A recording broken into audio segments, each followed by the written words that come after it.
जन्म, रोग और मृत्यु जीवन के सत्य हैं।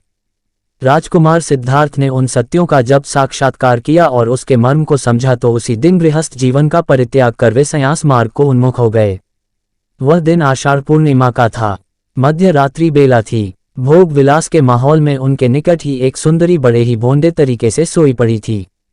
कुरूप सांसारिकता से वितृष्ण उन्होंने तुरंत ही अपने सारथी धन्ना को बुलाया और अपने प्रिय घोड़े कंठक को तैयार रखने का आदेश दिया। फिर वे अपने शयन कक्ष में गए जहां यशोधरा नवजात राहुल के साथ सो रही थी। उसी दिन राहुल का जन्म हुआ था। अपनी पत्नी और पुत्र पर एक अंतिम दृष्टि डाल उन्हें सोते छोड़ कंठक पर सवार वे नगर की ओर निकल पड़े। रोकने के प्रयास में धन्ना भी उनके घोड़े की पूंछ से लटक गया। कहा जाता है कि देवों ने कंठक के पैरों के टाप और हिनहिनाहट के शोर को दबा दिया और उनके निष्क्रमण के लिए नगर द्वार खोल दिए थे। कपिलवस्तु नगरी के बाहर आकर वे एक क्षण को रुके और अपने जन्म और निवास स्थान पर एक भरपूर दृष्टि डाल आगे बढ़ गए। रात भर घुड़सवारी करने के बाद अनोगा नदी तक पहुंचे जो कपिलवस्तु से 30 भोजन दूर था। कंठक ने 8 उसम चौड़ी नदी को एक ही छलांग में पार कर लिया। नदी की दूसरी तरफ उन्होंने अपने तमाम आभूषण उतार धन्ना को दे अपने बाल और दाढ़ी अपनी तलवार से काट हवा में उछाल दिए। शक शक्र इंद्र ने उन्हें आसमान में ही लपक तावतिंस लोक के चुल्लमणि चैत्य में प्रतिस्थापित करा दिया। ब्रह्म घटिकार ने तब स्वर्ग से उतर गौतम को कासाय चीवर तथा एक संन्यासी योग्य 7 अन्य आवश्यक वस्तुएं प्रदान किए। संन्यासी का रूप धारण कर गौतम ने कंठक और धन्ना को वापस लौट जाने की आज्ञा दी, किंतु अपने स्वामी के वियोग को सहन नहीं करते हुए कंठक ने वहीं अपने प्राण त्याग दिए। मार पर और इस्लाम परंपराओं की तरह बौद्धों में भी शैतान तुल्य एक धारणा है जिसे मार की संज्ञा दी गई है।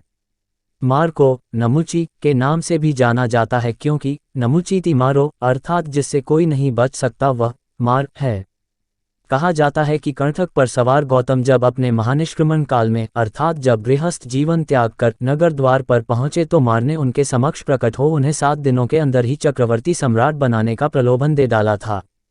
सिद्धार्थ उसके प्रलोभन में नहीं आए और अपने लक्ष्य को अग्रसर होते चले गए। मार की 10 सेनाएं होती है। राग, लिप्सा, असंतोष या भूख प्यास, तृष्णा, आलस्य, दीन मित, भय, शंका, झूठ और मूर्खता, झूठी शान और शोकत, दम्मा। उन 10 सेनाओं में 3 तृष्णा, अरति और राग मार की 3 पुत्रियां भी शामिल हैं। बोधिवृक्ष के नीचे गौतम ने जब संबोधि प्राप्ति तक बैठ तप करने की प्रतिज्ञा ली तो मार अपने 10 प्रकार के सेनाओं के साथ स्वयं एक विकराल हाथी गिरिमेखल पर सवार हो बुद्ध पर आक्रमण कर बैठा। मार के विकराल और भयंकर सेनाओं को देख समस्त देव नाग आदि जो गौतम की स्तुति कर रहे थे भाग खड़े हुए। गौतम ने तब अपने 10 पारमियों को बुला मार की सेना को खदेड़ दिया। मार ने अपना अंतिम शस्त्र चक्कायद से गौतम पर प्रहार किया जो उनके सिर पर एक फूलों की छत्र बन स्थिर हो गया। अपने अंतिम वार को भी जब मार ने खाली जाते देखा तो उसने चिल्लाकर कहा, ओ गौतम, तुम जहां बैठे हो वह आसन मेरा है, अतः तुम्हें वहां बैठने का दुस्साहस न करो। मार के इस मिथ्याभियोग को सुन गौतम ने अपनी मध्यमा अंगुली से भूमि स्पर्श कर धरती से साक्षी देने को कहा।